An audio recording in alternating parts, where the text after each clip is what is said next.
Hello friends, welcome to civil success point. आज हम उत्तराखंड की एक टेस्ट सीरीज़ करेंगे। जो टेस्ट सीरीज़ चल रही थी वीडियो वीपीडीओ एआरओ की, तो उसमें आज हम टेस्ट 4 करने वाले हैं। टेस्ट 3 तक मैंने अपलोड कर दिए हैं, आप उन्हें जाकर के सॉल्व कर सकते हैं। और जो चैनल में नए हैं वो चैनल को सब्सक्राइब ज़रूर कर लेना, क्योंकि ऐसे ही ये कंटिन्यू सीरीज़ चलती रहेगी जब तक आपका एग्ज़ाम होगा। तो चलिए फर्स्ट क्वेश्चन से शुरू करते हैं। निम्नलिखित में से कौन सा पच स्वर है? तो आपको बताना है इसमें से कौन सा पच स्वर है। ऑप्शन है आ, ई, ए। तो इनमें से जो पच स्वर है वो है आ, ठीक है। ए इसका सही आंसर हो जाएगा।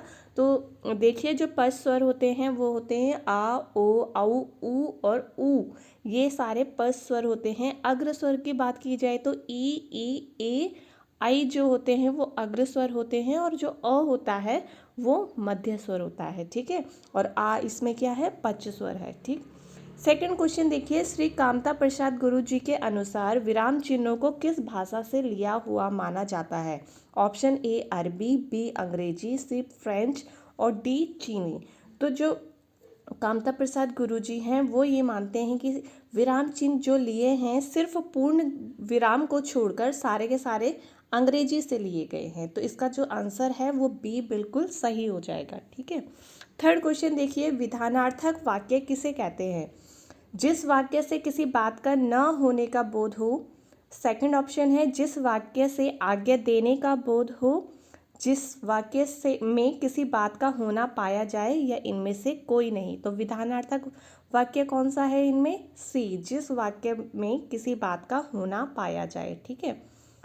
फोर्थ क्वेश्चन देखिए, ऋषि का स्त्रीलिंग है। ऑप्शन ए ऋषिणी, बी ऋषि पत्नी, सी ऋषिका और डी ऋषि। तो इसका जो सही आंसर है वो है सी ऋषिका, ठीक है। फिफ्थ क्वेश्चन देखिए, रचना की दृष्टि से धातु के कितने भेद हैं? Option A first, B second, C third और डी फोर्थ। तो रचना की दृष्टि से धातु के 3 भेद हैं, ठीक है। तो इसका जो सही आंसर है वो थर्ड हो जाएगा। और कौन कौन से भेद हैं? अकर्मक, सकर्मक और द्विकर्मक, ठीक है। क्वेश्चन नंबर 6 देखिए, आंसू किसकी रचना है? Option A Jaishankar Prasad, B Suryakant Tripathi Nirala, C Sumitra Nandan Pant और डी महादेवी वर्मा। तो जो आंसू है वो जयशंकर प्रसाद की रचना है। ए इसका बिल्कुल सही आंसर है, ठीक है। अब कुछ क्वेश्चन देखिए उत्तराखंड जीके के आपको देखने को मिलेंगे। 7वां क्वेश्चन देखिए, किस चंद्र शासक ने अपने यहाँ रेशम उत्पादन व रेशमी वस्त्र बनाने का काम किया? ए सोमचंद, बी आत्मचंद, सी पूर्णचंद और डी इंद्रचंद। तो इसका जो सही आंसर है वो है डी इंद्रचंद, ठीक है। तो डी इसका बिल्कुल सही आंसर हो जाएगा। क्वेश्चन नंबर 8 है, किस परमार राजा की मृत्यु मलेरिया के कारण हुई? ए ललित शाह, बी जयकृत शाह, सी प्रद्युमन शाह और डी प्रीतम शाह। तो जो इसका आंसर है वो हो जाएगा ललित शाह। ए इसका बिल्कुल सही आंसर है। क्वेश्चन नंबर 9 देखिए, इनमें से कौन महिपत शाह का सेनापति नहीं था? A option Madho Singh Bhandari, B Rikhola Lodhi, C Banwari Das और डी नंदी। आपको बताना है इनमें से महिपत शाह का सेनापति नहीं था। तो नंदी जो है महिपत शाह का सेनापति नहीं था, बल्कि मानशाह का सेनापति था। बाकी जो 3 हैं, माधो सिंह भंडारी, रिखोला लोधी और बनवारी दास, ये किसके सेनापति हैं? ये हैं महिपत शाह के, ठीक है। क्वेश्चन नंबर 10 देखिए, राज्य में रोही साड़ा ताल कहाँ है? ए टिहरी, बी चमोली, सी उत्तरकाशी और डी नैनीताल। तो जो ये रोही साड़ा ताल है वो उत्तरकाशी में है। तो सी इसका बिल्कुल सही आंसर हो जाएगा। क्वेश्चन नंबर 11 की बात करते हैं, पर्वतीय शीतोष्ण वन कितनी ऊंचाई में पाए जाते हैं? आपको इसकी हाइट बतानी है। जो शीतोष्ण वन होते हैं 750 यानी कि 750 से 1200 मीटर की ऊंचाई पर, 1200 से 1500 मीटर की ऊंचाई पर, 1800 से 2700 मीटर की ऊंचाई पर और 2700 मीटर से अधिक ऊंचाई पर। तो जो शीतोष्ण वन हैं वो पाए जाते हैं 1800 से 2700 मीटर की ऊंचाई पर, ठीक है। अब बात करें 750 से 1200 मीटर की ऊंचाई पर पाए जाएंगे उपोष्ण कटिबंधीय, ठीक है। 1200 से 1500 की ऊंचाई पर पाए जाएंगे उष्ण कटिबंधीय, और 2700 से ऊपर या अधिक ऊंचाई पर पाए जाएंगे एल्पाइन वन, ठीक है। तो इस तरह से आपको इनकी हाइट ध्यान रखनी है। क्वेश्चन नंबर 12 देखिए, बांझ एक है उपोष्ण कटिबंधीय वृक्ष, उष्ण कटिबंधीय शुष्क वृक्ष, सी शीतोष्ण कटिबंधीय वृक्ष और डी एल्पाइन झाड़ी। तो जो बांज है वो क्या है, शीतोष्ण कटिबंधीय वृक्ष है। ठीक है, तो सी इसका बिल्कुल सही आंसर हो जाएगा। क्वेश्चन नंबर 13 देखिए, रामगंगा राष्ट्रीय उद्यान का नाम बदलकर कब जिम कॉर्बेट राष्ट्रीय उद्यान किया गया? ऑप्शन ए 1955, बी 1957, सी 1961 और डी 1968। तो इसका नाम जो है जिम कॉर्बेट कब रखा गया? 1957 में। तो बी इसका बिल्कुल सही आंसर हो जाएगा। ठीक है, राज्य में प्रथम दुग्ध संघ की स्थापना कब और कहाँ की गई थी? Option A 1948 Almora, B 1949 Haldwani, C 1950 Nainital और डी 1951 ऋषिकेश। तो राज्य में प्रथम दुग्ध संघ की स्थापना की गई थी 1949 हल्द्वानी में। ठीक है, अब क्वेश्चन नंबर 15 देखिए, प्रसिद्ध संतला देवी का मंदिर कहाँ स्थित है? ए हरिद्वार, बी देहरादून, सी पौड़ी और डी चमोली। तो जो ये संतला देवी का मंदिर है वो है देहरादून में। ठीक है, तो बी इसका बिल्कुल सही आंसर हो जाएगा। 16 क्वेश्चन, बसंत बुरास मेला कहाँ लगता है? ए चमोली, बी उत्तरकाशी, सी पौड़ी और डी रुद्रप्रयाग। तो ये जो बसंत बुरास मेला है ये चमोली में लगता है। तो ए बिल्कुल इसका सही आंसर है। ठीक है, क्वेश्चन नंबर 17 देखिए, यहाँ से आपको स्टैटिक जीके के क्वेश्चन देखने को मिलेंगे, आपको हिस्ट्री से देखने को मिल सकते हैं, पॉलिटी से, ज्योग्राफी से। तो इस तरह बने रहिए। रीजनिंग का क्वेश्चन भी मैंने आपको दिया है, तो उसे आपको सॉल्व करना है। ठीक है, अब देखिए 17th क्वेश्चन, भारत में तंबाकू की खेती का प्रचलन का श्रेय किसे है? अंग्रेजों को, पुर्तगालियों को, डचों को और डेनों को। तो किसको है? पुर्तगालियों को। तो बी इसका बिल्कुल सही आंसर है।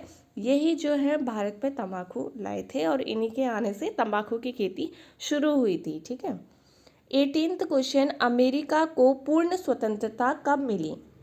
ए 4 जुलाई 1776, 3 जुलाई 1773, 9 जुलाई 1777 और 4 जुलाई 1774। तो अमेरिका को पूर्ण स्वतंत्रता मिली 4 जुलाई 1776 में। ठीक है, अब देखिए 19th क्वेश्चन, 1917 में रूस में हुए बोल्शेविक क्रांति का नेतृत्व किसने किया था?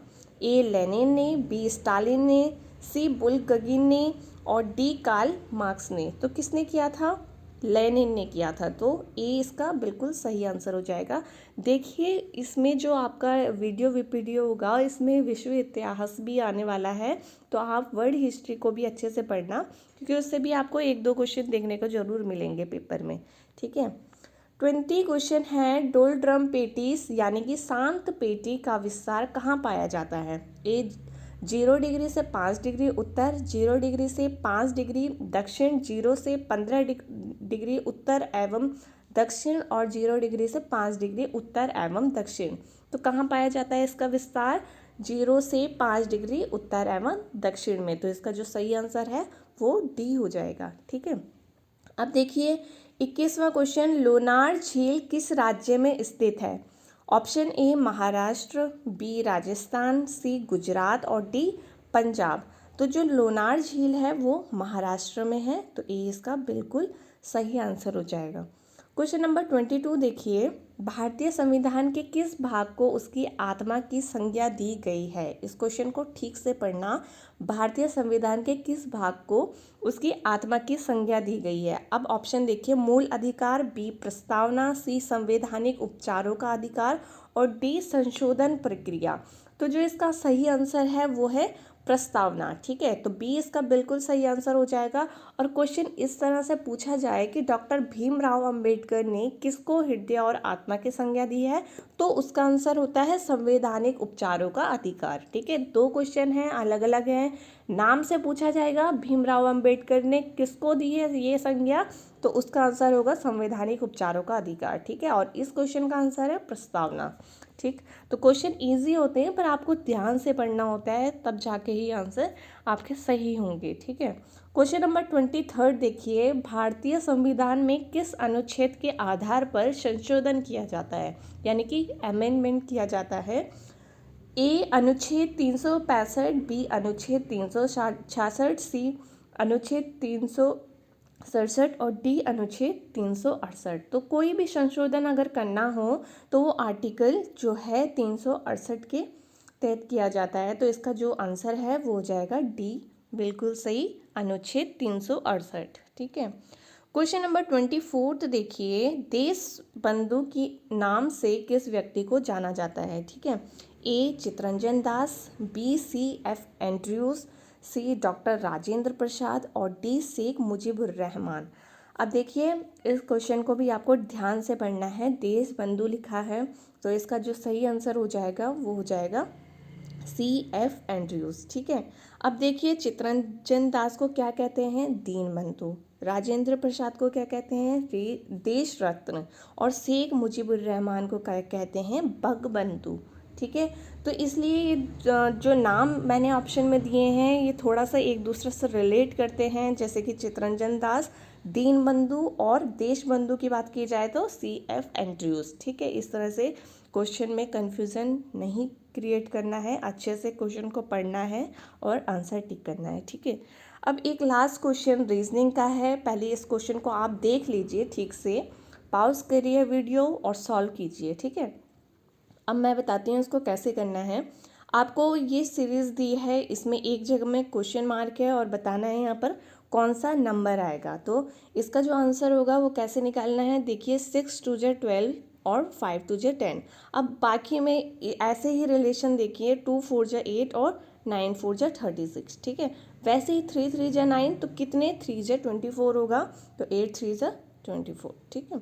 तो ये जो इसका आंसर हो जाएगा वो सी हो जाएगा 8। ठीक है। मल्टीप्लाई आपको करके देखना है, ये आपका आंसर जो है इससे निकल जाएगा। तो देखिए इस तरह से रीजनिंग के क्वेश्चन भी आते हैं, तो आपको रीजनिंग की प्रैक्टिस भी करनी है। नेक्स्ट वीडियो में मिलेंगे जिसमें अगेन 25 क्वेश्चंस होंगे, इसी तरह होंगे। ठीक है। तो अब नेक्स्ट वीडियो में मिलेंगे, तब तक अपना ध्यान रखिए। Bye bye, take care.